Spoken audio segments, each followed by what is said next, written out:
Good day and thanks for joining us. My name is Leon and I am the lead developer of our audit methodology RAC. Now, for some time I have promised and alluded to the fact that we would do a video on our schedule of identified misstatements within RAC. It is quite a complex document to complete, and I've always said that training required a separate video. However, that has been delayed until we had some of the technology needed to actually implement some of the things we wanted to do with it.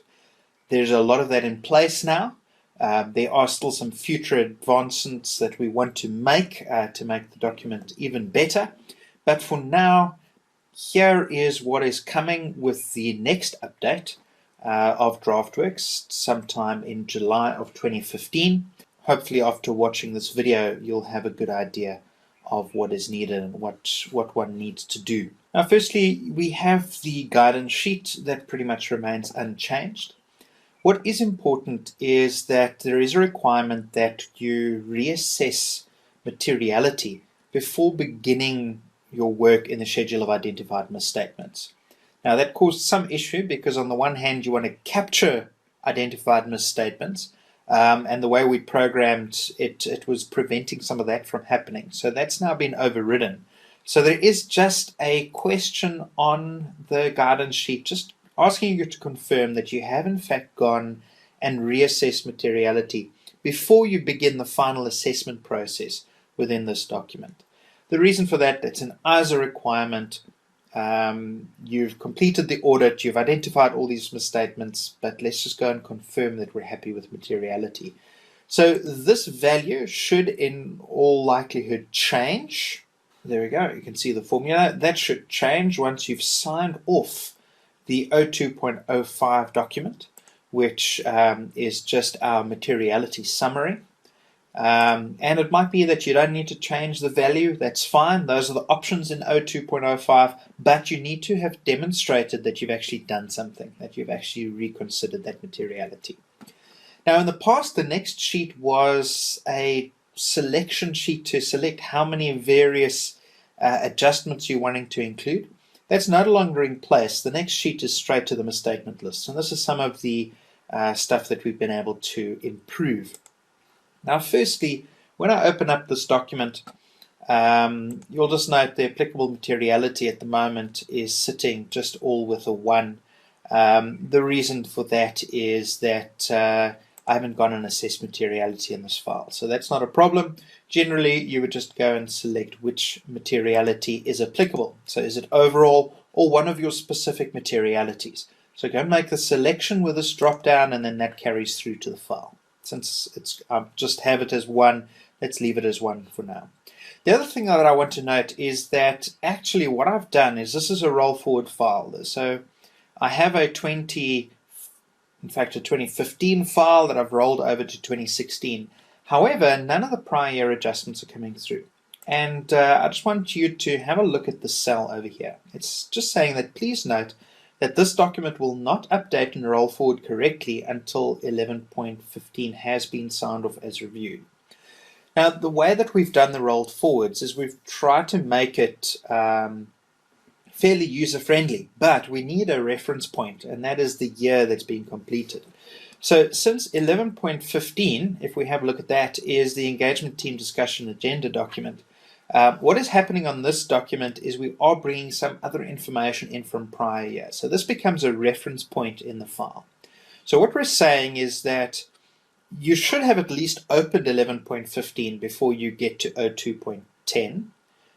We're assuming that the planning is done systematically.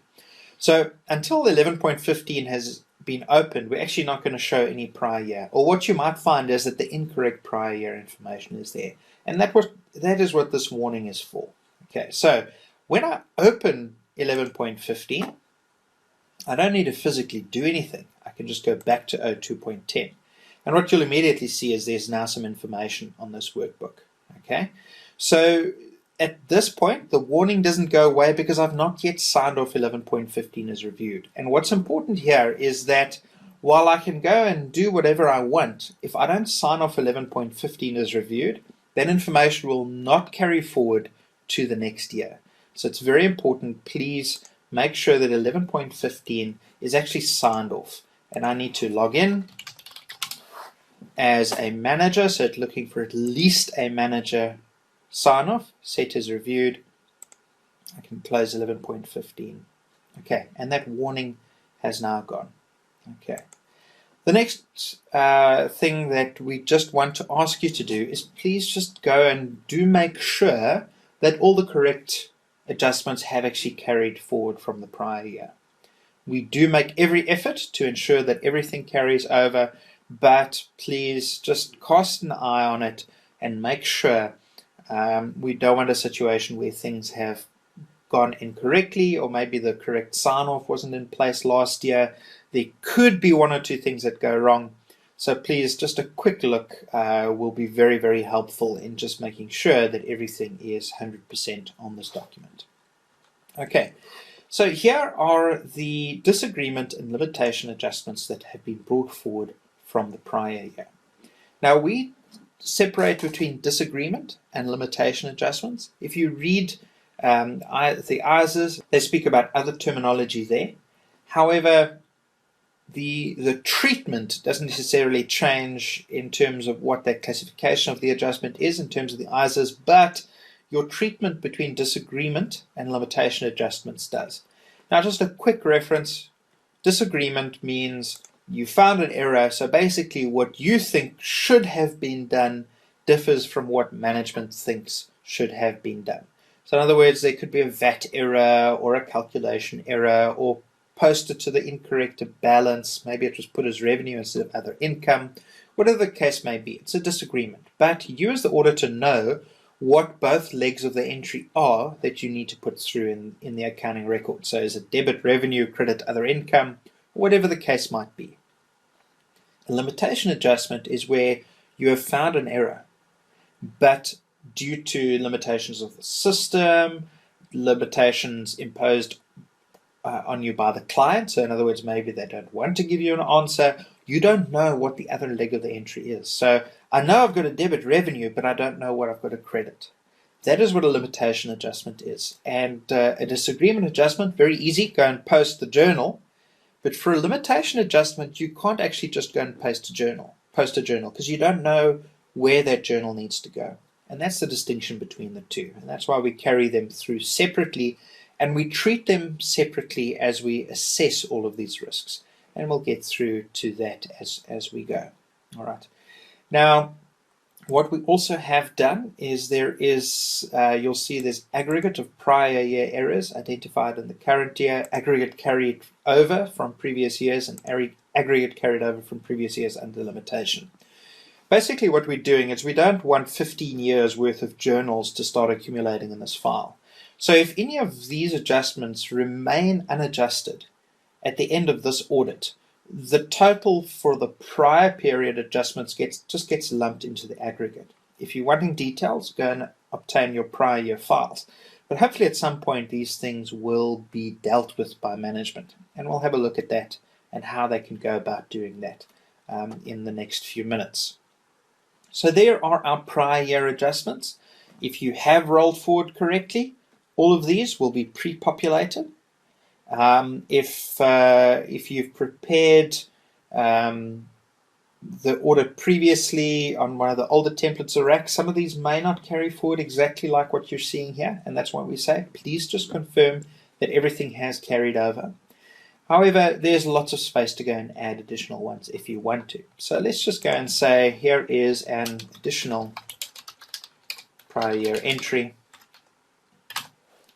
As soon as I press enter, you'll see the next row becomes available. And that's one of the nice new features that we've added. As soon as you are adding, it's now automatically opening in the next lines. So let's go and say we are to debit revenue 80,000 and credit investment income with 80,000. So there was a classification error there. Okay. Reference is just maybe the journal reference or a working paper reference, whatever is appropriate in terms of the audit that you're doing. Then we get to current year disagreement and current year limitations. Okay, don't be surprised, by the terminology here, calling it current year limitation. That's obviously what I called it in the prior year file. However, what that does mean is if I now try and create a current year disagreement 1, what have I done? Oh, okay, there isn't a disagreement 1. It's going to make it a 3. Okay, it's going to come up with an error. Please insert a unique description for this misstatement. So we are putting in place a little bit of a control to make sure that you don't have duplicate descriptions. And the reason is the formulas going through the file are looking for unique identifiers all the way through. So the description that you give here, please give it a unique description.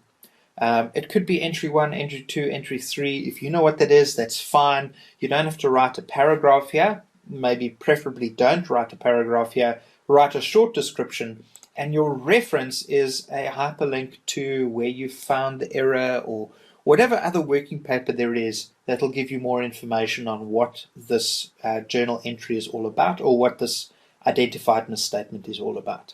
Okay, so I'm just going to go and call it disagreement 1, disagreement 2, and disagreement 3. All right, now there are up to 100 lines available. If you exceed 100, please let us know and we can try and help you. The other thing that's perhaps useful to note is it can be a good idea to separate the known error, the factual error, from a forecast or extrapolated error.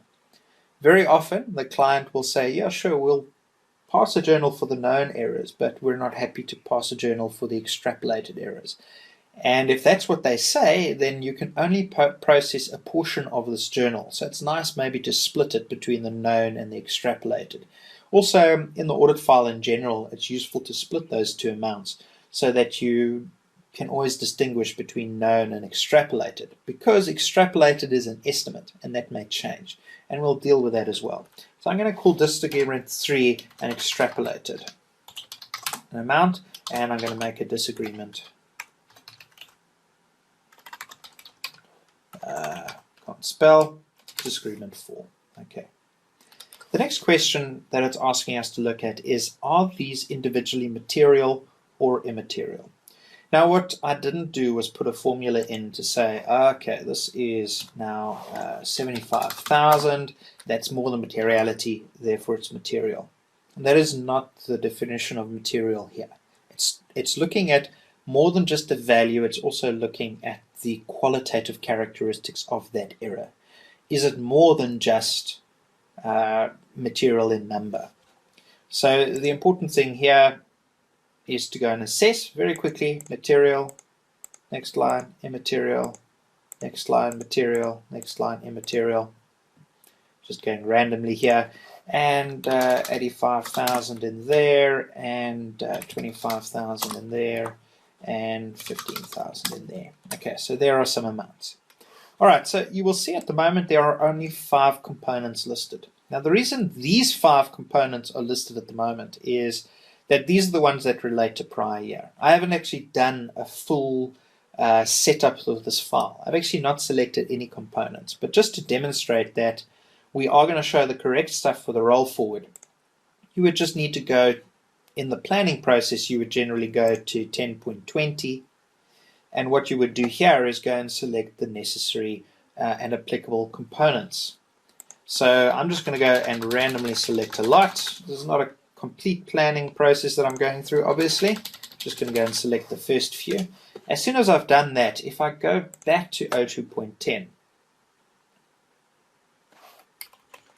you will see that there are now a lot more components visible. Okay, and that's because on the misstatement list, we are putting every single misstatement that we found in the audit process. Whether management adjusted or not, that's not the question being asked here. It's saying, have you found misstatements? List them here. That is what this sheet is all about. Okay, so let's just go and put in a couple of limitation. Okay, make one material, one immaterial, and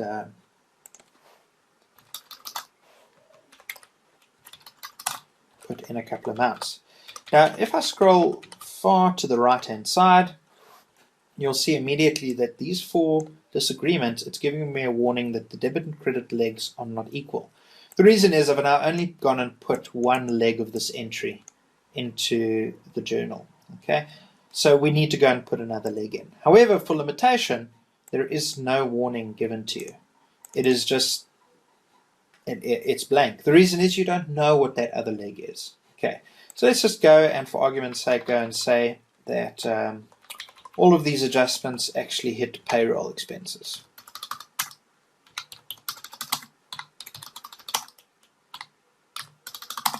Okay, and once I've done that, go back to the end and you'll see that those warnings are now gone. Okay, so everything is in balance in the disagreement, and obviously nothing is in balance for limitation because we don't know. All right, there is also a separate location to go and document disagreement misstatements that you found in the current year that relate to a prior period. So if you've suddenly uncovered, hang on, here's an important material journal that we need to actually put through into the prior year. We're not worried about not material, we're looking for material, and that could be qualitatively and quantitatively again. All right, so let's go prior year, sorry, not limitation, disagreement 1. Okay, there cannot be a prior year limitation adjustment. If you don't know what that other leg is and it's material, then you need to dig until you find the answer. You can't just ignore it. Okay, so when I get to the drop down here, material is the only option, and let's go for 50,000 there, and we're going to go and put the rest into payroll as well. Things went very wrong with payroll.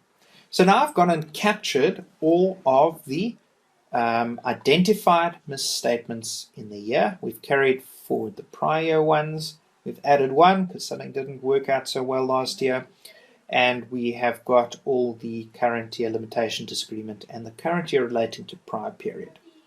Now we need to go and indicate, has management actually gone and processed some of these journals?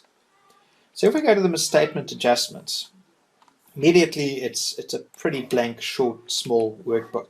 Okay, and once again, this thing is going to expand as we go.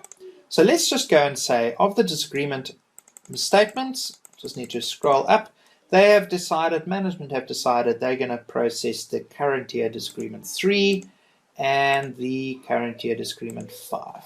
Okay, you can now go put a journal reference number, but you'll see it's pulling in all the values for you.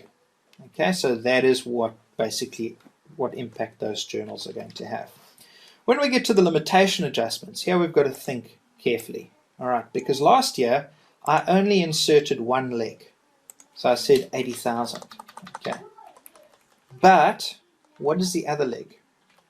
Okay, what am I supposed to do with just a one-legged journal entry? So what we've said, in order to balance things out, go and physically change the journal on the misstatement list. Okay, that's the easiest way to go about it. So management has processed this journal. They've said they've gone and credited revenue with 80,000. So they will be able to tell you what the other leg of that is. Let's go and say 80,000 into biological assets. Okay, that basically then creates a balanced journal, because if management has processed it, you need to process it in your records as well, and it's going to impact what happens in the file later on. So just go and knock off both legs when you do get there, and you'll see biological assets is now visible. Okay, any disagreements? Let's go and say they process disagreement 1 and they process disagreement 3. In fact, I want to make a disagreement 2 and 3 because 2 is an immaterial one. Okay, but this was an extrapolated error, and what management actually went and said is no, it wasn't 25,000, it was 30,000. It was 20,000 to payroll, okay, and investment property was the other 10,000. So management have actually gone and adjusted what that journal is doing. Okay, and we'll show what the outcome is there. So you can physically go and change these numbers, and that's why I said it's sometimes useful to separate the known from the extrapolated. Okay, and then in terms of disagreement adjustments, management didn't adjust the prior disagreement one. Let's leave that one blank. So now we know what management has actually processed. And what you would do in Draftworx is you'd have had these journals in the journal module, and these are the ones you would now go and change from not recorded or overs and unders. You may have classified it as that in Draftworx. Now you go and change it to normal adjusting so that you can have your trial balance in agreement with the client again. Now we need to go and start evaluating the leftover stuff. Firstly, we're going to have a look at the evaluation of the prior year adjustments. Okay, so it just pulls through any remaining disagreement and limitation amounts, pulls through all the values, and what you now need to go and do is assess, was the prior year audit report already modified for any of these amounts? Okay, that's the first question, yes or no. Okay, simple, quick drop down, yes or no. Okay, was the modification adequately adjusted or corrected? Okay, so you just need to go and decide if things were appropriately modified last year. If it was appropriately modified, then you don't need to modify your current year audit report. Okay. However, if you are left with a situation where prior year was not appropriately modified, then your current year audit report needs to be modified as well. Okay, and you can then insert a hyperlink to where that reporting has happened. Okay, so these are the questions here is, have we modified last year because of this? And was the modification adequate? And based on that, we know whether or not we need to modify the comparative, modify our audit report based on comparatives. Now, the important thing is here is it's also worth considering what the materiality is, because last year this may not have been material in value, but this year maybe it is. So bear that in mind in making these assessments. Okay, but that is the evaluation of the remaining prior year differences.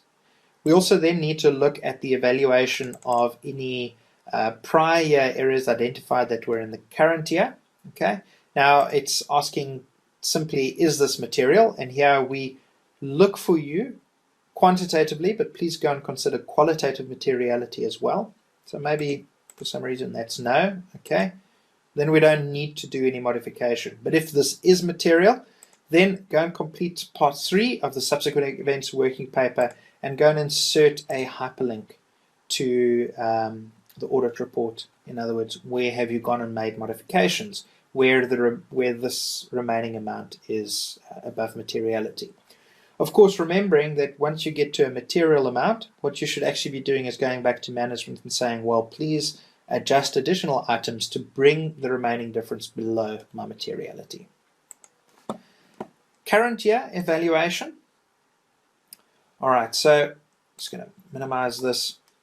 It just basically goes and looks at any remaining disagreement misstatements, but specifically looking here on this sheet on variances between what was originally processed and what is processed now. Okay, so remember we went and changed that one journal. We proposed this based on our extrapolation. Management has gone and processed a different value. This is the difference. It's just asking us to go and consider, is this adjustment acceptable? All right, and then if management has changed the value, you actually need to go and do additional audit procedures. The theory here is that if you take a projected difference to management, what management actually has to do is they need to go and do 100% rework of those balances. So they actually need to go back to their entire GL. Let's say you found the error in expenses. They need to go through expenses and find out, are there any other VAT errors? And they should come back to you and say, well, we have now fixed all the VAT errors. Here are the errors. Theoretically then, as the auditor, you need to go through the population again, draw a new sample, see if you find any more errors that management has not uncovered, so that you get to the point where, okay, you can now accept the population that management has given you, and you can sign off your audit report. So the fact that you found errors in a sample does not mean that that's the ending point. If you start sitting with massive errors, massive projected errors, management should actually be doing something about it. You should actually be giving them the work to go and do, and then reperform your sample to come up with a new and better figure, so that at the end of the day you can wipe away those projected differences. Now sometimes those projected differences are small and we can just accept it as part of our audit risk.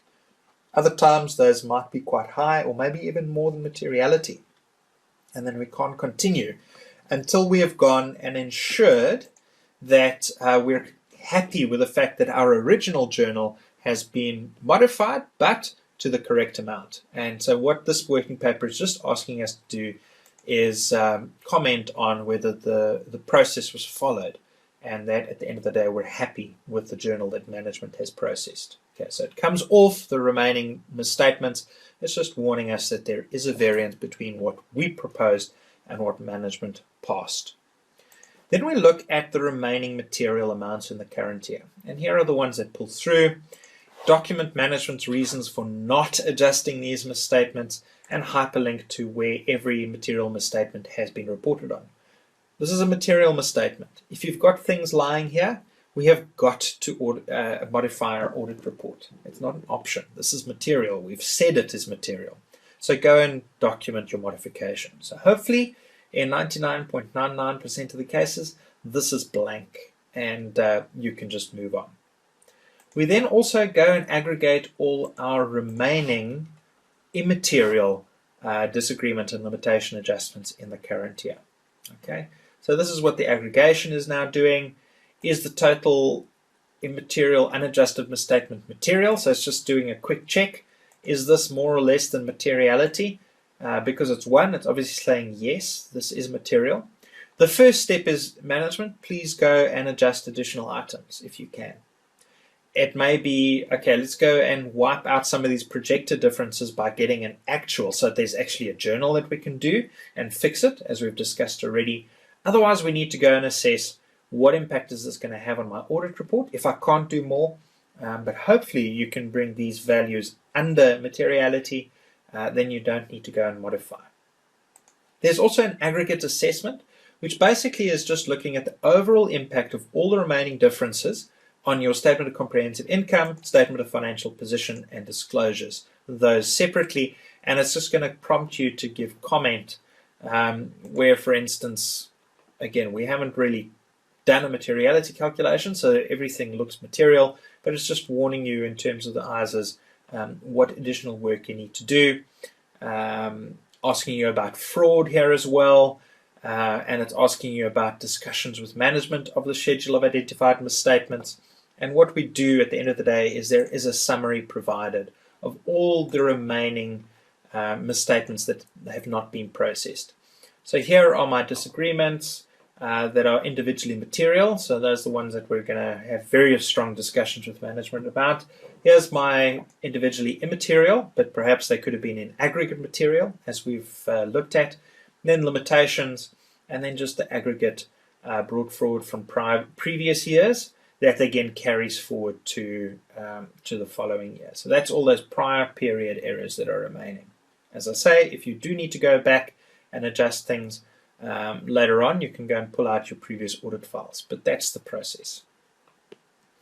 Okay, a lot of talking. I do hope that this video is helpful in terms of understanding what the process is on the schedule of identified misstatements. We will probably post updates, and we will post a link of this on the actual working paper, so I hope that that's where you've picked this up. But if there are questions, please get in touch with us. We've got the theoretical approach in place. We want to just hear how practical the implementation of all of this is. If there are still more improvements that we can make, we'd love to hear your take and thoughts on how we could go about that. Thanks very much for your time. Goodbye.